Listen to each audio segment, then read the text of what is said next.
Hello, আসসালামু আলাইকুম। আজকে আমার জ্বর এসেছে, তাই আমার ছেলে দেখেন এগুলো ছিলে ছিলে রাখতেছে পরুলগুলো আর টিভি দেখতেছে।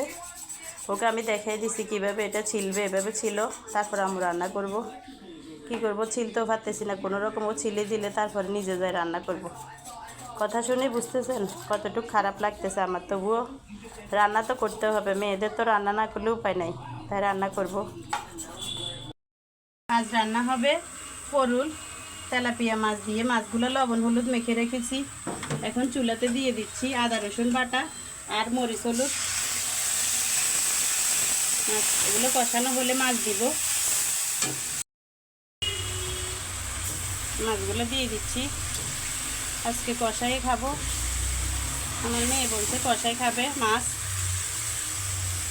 পানি দিয়ে দিলাম। মাছগুলো অনেকক্ষণ কষানোর পরে তারপরে না পরুলটা দিব নামায় নেওয়ার। এগুলো যখন এভাবে এরকম কষানো হয়ে গেলে এখন নামিয়ে নিচ্ছি।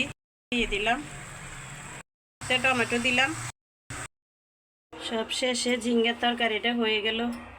আজকে রান্নাটা অনেক কষ্ট করে রাঁধছি, কারণ আমার জ্বর। এদিকে রান্না করলাম আলু দিয়ে আর ডিম, কারণ একটা তরকারি দিয়ে তো খেতে পারবো না, তাই দুইটা।